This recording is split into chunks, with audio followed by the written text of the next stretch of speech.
people say that, I don't really agree. One player can very rarely change a game. I think the game did change, but that was to do because we changed the formation. We pushed Steven Gerrard a bit further up. He scored an all-important first goal. If he never scored the first goal, you know, we probably wouldn't have come back. So I think it was a team effort. I played my part, but so did the other 10 or 11. So I'm not taking any credit for it. It was a team effort, the team spirit and the togetherness, I think, brought us back in the game, and in the end won us the trophy. A humble man as he is, Dietmar Hamann. So Dietmar, still on the topic of Liverpool, what do you think of the recent appointment of Brendan Rodgers as the new manager of Liverpool? I think he'll do well. He's done a very good job at Swansea. He's a young, up-and-coming manager. He's very enthusiastic. He plays football the way Liverpool always wanted to play, always did play. He wants to pass the ball, and I think he's a very good appointment. I think he'll do well. I wish him all the best. But I think we need a few players. I'm not sure whether the team from last year is good enough to compete for a top 4 spot. So with the addition of 3 or 4 players, I'm very hopeful for next season. Okay, that's good. So, and okay, we'll just talk about Man City at the moment. All right, I hope you Liverpool fans don't mind. Hey, we're not talking about Man United here. So, Dietmar, in the photo finish to last season's Premier League, Man City, it's probably one of the most dramatic finishes ever. Man City actually grabbed the title from Man U in the last 5 minutes. So do you see a new dynasty actually emerging from the blue half of Manchester? Yeah, I think it's hard to see past Man City for next year's title as well. They've got a fantastic team together. If they were to bring Van Persie, maybe 1 or 2 others, I think Man City's there for the long term. They spend a lot of money. I think Mancini done a great job to gel them all together in a short space of time. And I think, Man City is there to stay. The financial fair play is coming in. You have to see how much that will affect the club. For the team they've got now, I think it's impossible for them not to be up there winning leagues and maybe Champions Leagues in the next few years. And you had actually a short stint in the managerial career with Stockport. So are we, the Liverpool fans in Singapore, expecting to see you in a managerial role soon enough? Yes, I want to finish my coaching qualifications next year, the pro license. I'm doing this at the moment. So I want to finish all this, and then I want to get back into management. If the right club comes with the right ambitions, then hopefully I'll be back at management soon. And the rest, we see what happens. And would Liverpool be in your consideration? Well, obviously, I get asked the question, and obviously it would be a dream come true to come back to the club one day, but I'm not a dreamer. I take it step by step. The most important job is always the next one. So, as I said, I want to finish my coaching qualifications and take it from there. Okay. All right, Dietmar, no conversation will actually be complete during this period without touching on the topic of Euro 2012. All right, I hate to do this, but what exactly went wrong for Germany last night? Well, they made 2 mistakes which led to the goals. Uncharacteristically for Hummels for the first goal, Lam for the second, and Balotelli punished them with 2 very well taken goals, and I think there was a difference after going 2-0 behind. I think Italy played ever so well.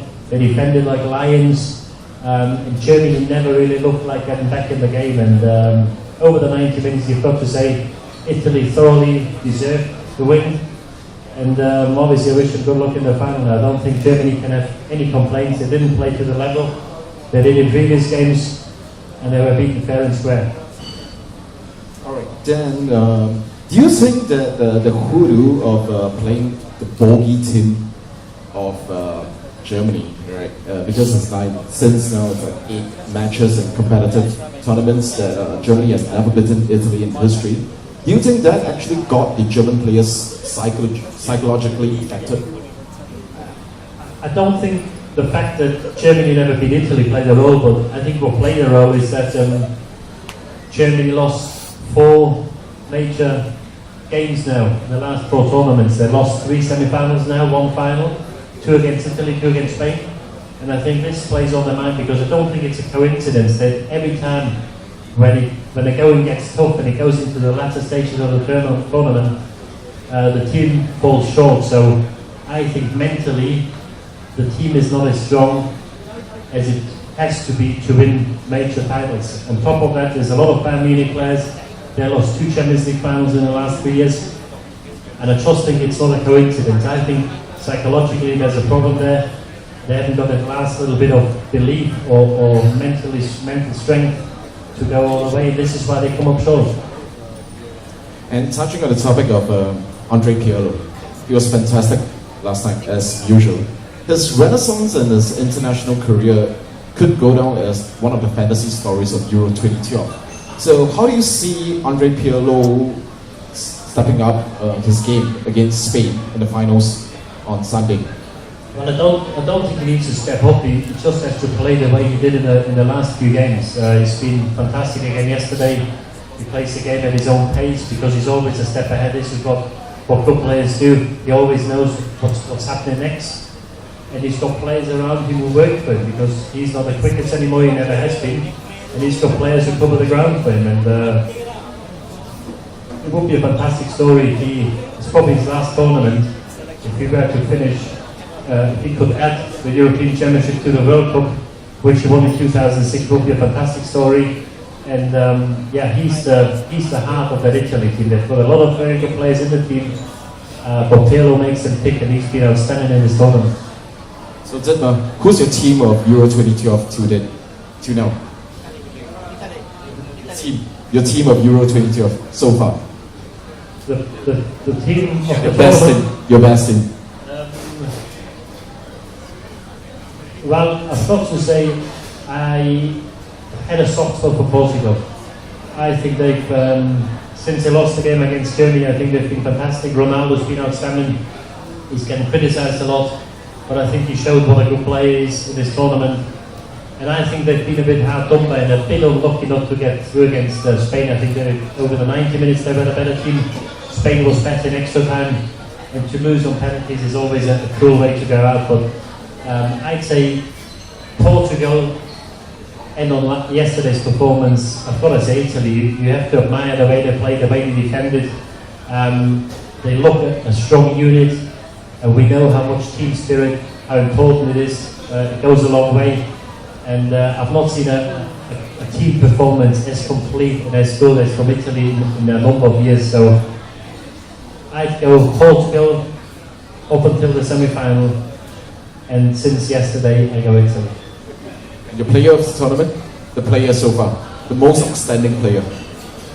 Outstanding player, same again, I think Ronaldo's been probably the best player, but now the business then starts, it goes to the final. So if you have to pick 2 players from Spain and Italy, I'd go Xabi Alonso and Pirlo. Xabi Alonso! So Dietmar, what is your prediction for the finals between Spain and Italy? If Italy plays anywhere near the level they did yesterday, they're going to lift the trophy on Sunday.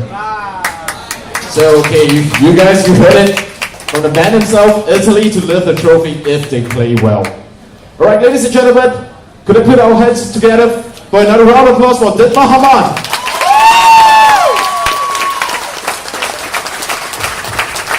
Okay, we are about to proceed for the autograph signing session. Alright, can I have, everybody, the fans, to queue.